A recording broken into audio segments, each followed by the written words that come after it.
So you're standing in a place that you don't want to be. Let's say it's the subject of checking into a hotel. And you've been in a few hotels that have not treated you very well, and so you've sort of got that vibe going. But things generally go well in your life, so it's not a big thing for you. But you didn't do any scripting about it. You didn't really take the time to clean up your energy about it. You just had an experience and you just left that experience where it was as you complained for 15 or 20 minutes about the last experience. So you've got something activated in your vibration that is on its way to manifesting at the very next hotel you arrive at. So you arrive at the hotel and you explain to them that you would like a sleeping room that is near the elevator. And they announce to you that your sleeping room has already been assigned and it is the furthest one in the hotel from the elevator. And then you explain that you called that morning and in fact someone confirmed that they would hold a room for you near the elevator. And then this person stares back at you blankly and says, "I'm sorry, this is the only room that we have available for you." Now, here you are living a manifestation. In other words, it doesn't matter how you got there. Magellan does not say, "What were you thinking? What did you last say?" Magellan only says, "Well, here you are. Where would you like to be?" So you say, "What's wrong with this hotel?" as you fork off in the opposite direction of what you want. And then you say, "Somebody should call somebody," as you fork off in the direction of what you do not want. And then you look at the young man behind the desk and you think, "You are a powerless person who has no ability to give me what I want," as you fork off in the wrong direction still further. Now, not only are you not improving the relationship between where you are and the improved room that you want, but you're setting yourself up for future things going wrong. So, at any point along the way, if you care about the way you feel more than you care about which room you get right now, can you hear this? If you care more about the way you feel than you care about which room you get right now, if you could just relax and say to the young man behind the desk, "You know, I am the creator of my own reality. And I don't know how I've managed it, but I have assigned myself a crappy room. And while I would like to blame you, because it always feels better to blame you than to take responsibility for my own creation, I am the creator of my own reality," as you begin forking off in the better direction. And then you say, "Really, I've coped with far greater things than a room that's far. And there are a lot more important things in this world, and I imagine even for you to do, than to fuss over my room. And so I will live the consequences of what I've set into motion before. But with this effort and with every word I speak, from this point forward, I'm going to fork off in the direction of better feeling rooms. And you know, the best feeling room to me is one that is all nice and cool when I get into it. And it's one that has been very nicely tended to by some lovely attendant before I got there. And it's one that's situated in the hotel in perfect proximity to the things that are important to me. It's in a building like this magnificent building that someone has had the foresight of orchestrating and identifying and planning and had the resources to actually bring it to a manifestation. How lovely it is, you could say to this young man, that somebody that you work for had the foresight to build a magnificent building like this that can benefit me in the way that it benefits me.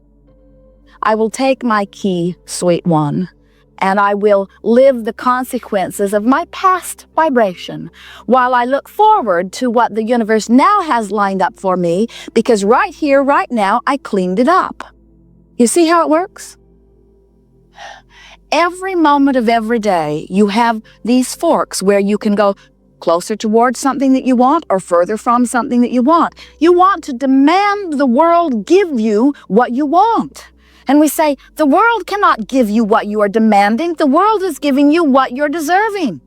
The world cannot give you what you're demanding. The world is giving you what you're offering vibrationally. And nobody can change what you're offering vibrationally but you. And we think the reason that you're not very good at it yet is because you want to change too much too fast. You want the manifestation to change right now.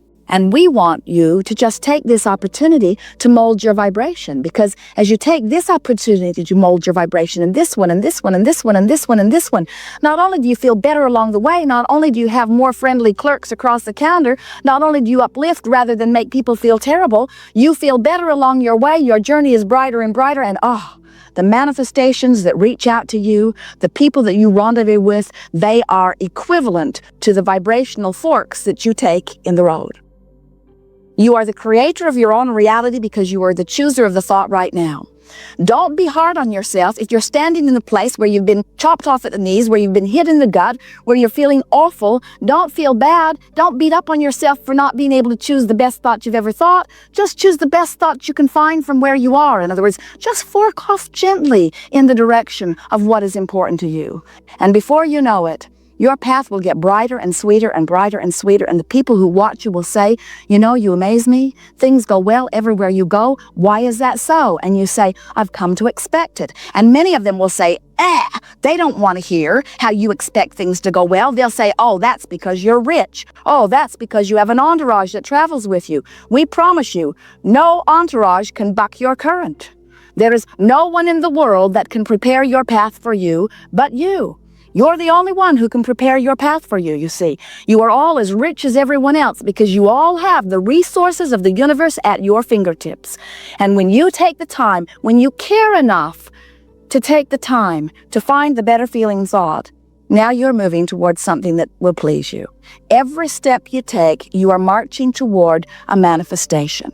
And if you feel good while you're stepping, you're marching toward things that are going to delight you when they get there. And if you're ornery, if you're unhappy, if you are frustrated, if you are blameful, if you are angry, if you are hateful, if you are revengeful, if you are fearful, if you are depressed, you are marching toward things that are going to augment that feeling of depression, of anger, of frustration. In other words, the way you feel must net you more stuff that feels like the way you feel.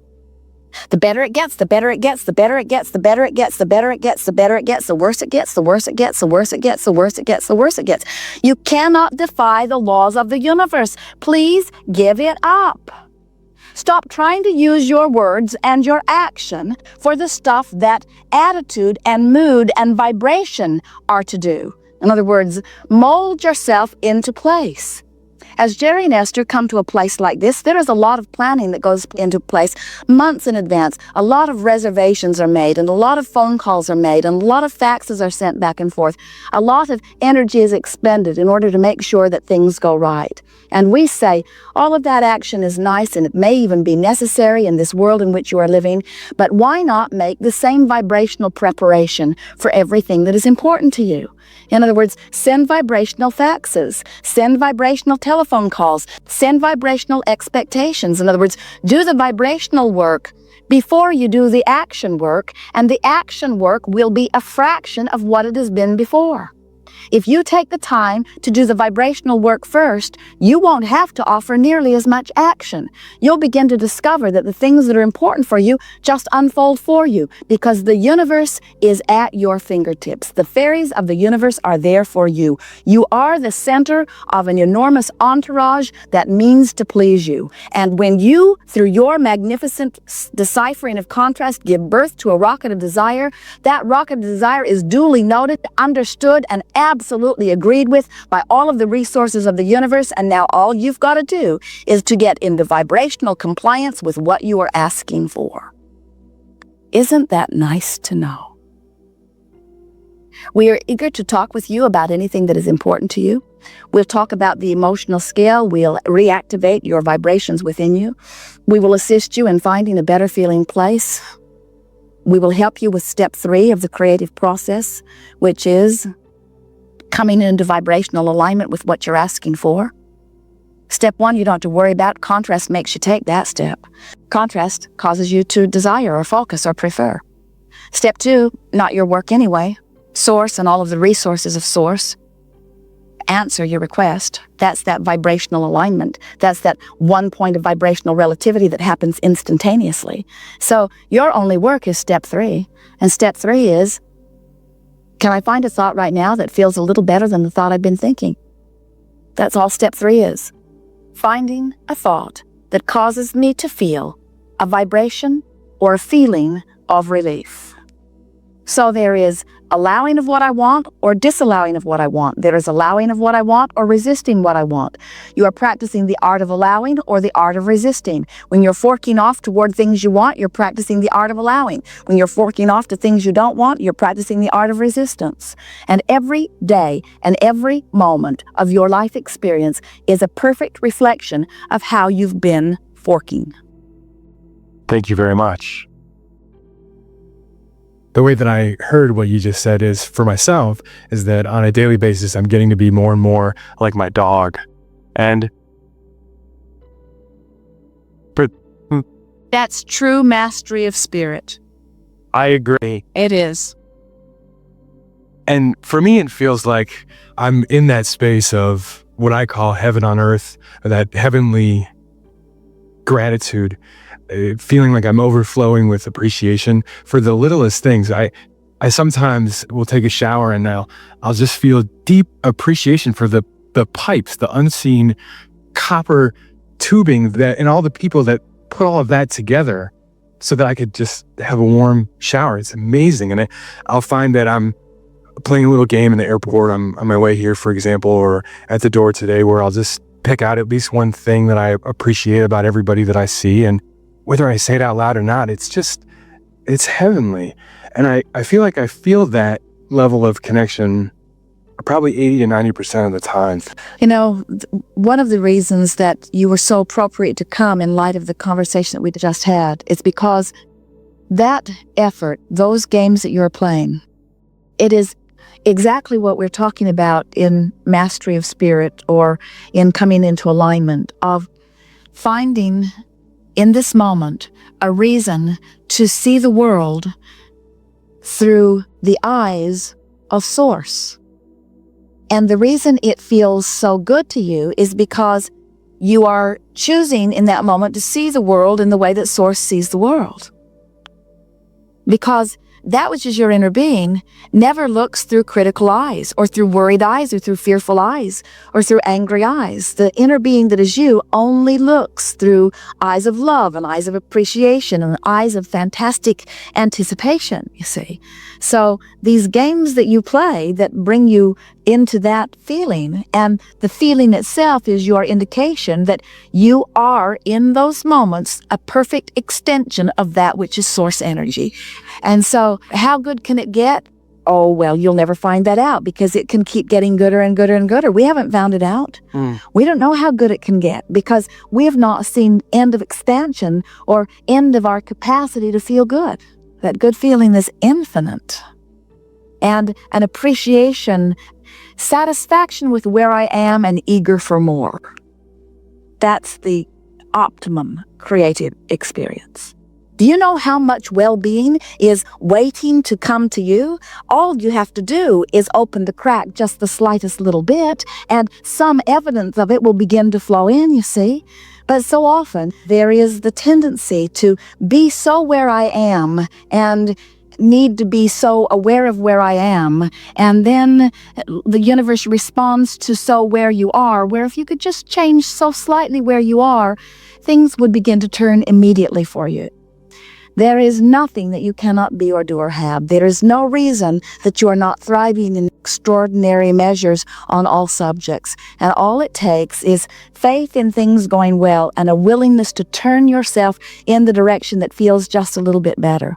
And before you know it, you will have shown yourself that there is someone waiting to guide you to wherever you want to be. The universe has queued up the person that is ready to guide you to the next logical step. And if you can get rid of that feeling that I need to go it alone, if you can get rid of the feeling that I'm trying to prove something and understand that we are collectively all in this together and that we want so much for you to feel the power of who you are and rejoice in the creator that you are. Nothing better than being in a place a little less than where you want to be and then deliberately bringing yourself into a place a little more of where you want to be and having the confirming universe say, there, isn't that better? There, isn't that better? And so we want to say to you, there is no end to how good it can get.